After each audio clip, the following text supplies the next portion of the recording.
Doctor గారు, doctor ఏం Reddy autism సెంటర్లో ఎలాంటి స్పెషల్ ట్రీట్మెంట్స్ ఉన్నాయంటారు? ఎలాంటి అడ్వాన్స్ ట్రీట్మెంట్స్ ఉన్నాయి సార్? ఇక్కడ అడ్వాన్స్ అనేటువంటిది సిస్టమ్ కాదు. హోమియోపతి అనేది 250 years బ్యాక్ కనిపెట్టినటువంటి సిస్టమ్. సో కాన్స్టిట్యూషనల్ థెరపీ అంటారు. అంటే కనుక 10 మంది ఆటిజం పిల్లలు తీసుకున్నారనుకోండి, 10 మందికి అంటే కనుక ఆటిజంకి ఒకే మెడిసిన్ ఉండదు ఇక్కడ.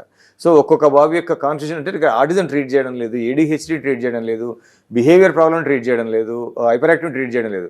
బాబు యొక్క హెల్త్ని ఇంప్రూవ్ చేయడం వల్ల, బాబు యొక్క కాన్స్టిట్యూషన్ బెటర్ చేయడం వల్ల, త్రూ ఇమ్యూనోథెరపీ ద్వారా బాబు యొక్క సిస్టాన్ని మనం బెటర్ చేయడం వల్ల వాట్ ఎవర్ ప్రాబ్లమ్స్ అన్నీ కూడా కంట్రోల్ అయ్యేటువంటి అవకాశం ఉంది. కాబట్టి ఎంత త్వరగా తల్లిదండ్రులు మేలుకొని హోమియోపతి చికిత్స రాగలిగితే దీన్ని అంత త్వరగా ట్రీట్ చేసుకోవచ్చు. అదే ఏజ్ ఎక్కువైపోయింది అనుకోండి, సపోజ్ 12 years అయిపోయినాయి, బాడీలో సెక్సువల్ సిస్టమ్ అంతా డెవలప్ అయిపోయి ఉంటుంది. ఆ తర్వాత ఇవన్నీ కూడా మన డిజార్డర్స్ని మనం తగ్గించుకోవడం అనేది కొంచెం కష్టం అని చెప్పవచ్చు.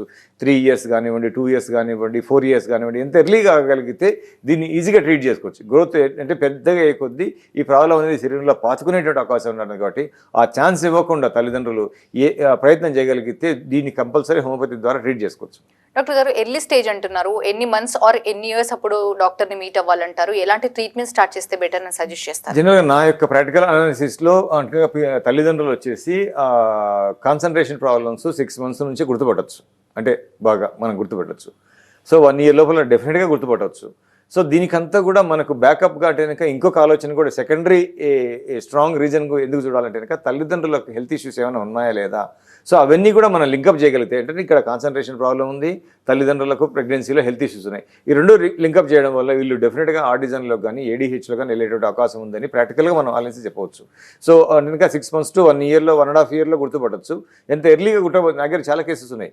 నేను 18 monthsకి చిన్నపిల్లలు తీసుకొచ్చిన కేసెస్ చాలా బాగా అంటే ఇమీడియట్ రికవరీ. 20 months లోపల మనం గుర్తుపట్టచ్చు. అంటే కనుక ఇక్కడే సింపుల్, మనం ఏకాగ్రత ఉందా లేదా చూసుకోవాలంతే, కాన్సన్ట్రేషన్ ఉందా లేదా, మనకు రిప్లై ఇస్తున్నాడా లేదా, ఇక్కడ మాటలు పక్కన పెట్టండి, ఐ కాంటాక్ట్ పక్కన పెట్టండి, మిగతా విషయాలు ఫోకస్ కాన్సన్ట్రేషన్ ఉందా లేదా, రెస్ట్లెస్నెస్ లేదా ఉందా అని చెక్ చేసుకోగలిగితే ఇవన్నీ లేవు అని చెప్పవచ్చు.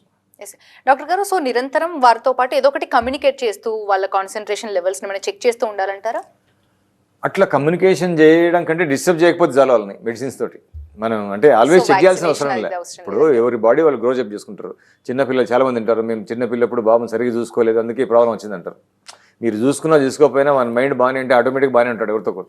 ఇది అంటే ప్రాబ్లం రావాలని లేదు, అంటే మీరు లేకపోవడం వల్ల ప్రాబ్లం వచ్చిందని చెప్పడానికి లేదు. అంటే కనుక ఇక్కడ ఏమైతే అంటే కనుక వాళ్ళకి ప్రాబ్లం ఉంది అంటే కనుక సో డెఫినెట్గా దాన్ని డిస్టర్బ్ చేయకపోతే చాలు. అంటే త్రూ యాంటీబయాటిక్స్ ద్వారా అంటే కనుక ఆటిజం, ఏడీహెచ్డీ, హైపరాక్టికేసిస్కు యాంటీబయాటిక్స్ ఇవ్వడం వల్ల ఉన్న ప్రాబ్లాన్ని మనం పెంచుకుంటూ పోతాం. సో యాంటీబయాటిక్స్ తగ్గించాలి. యాంటీబయాటిక్స్ జీరో చేయగలిగితే బెటర్.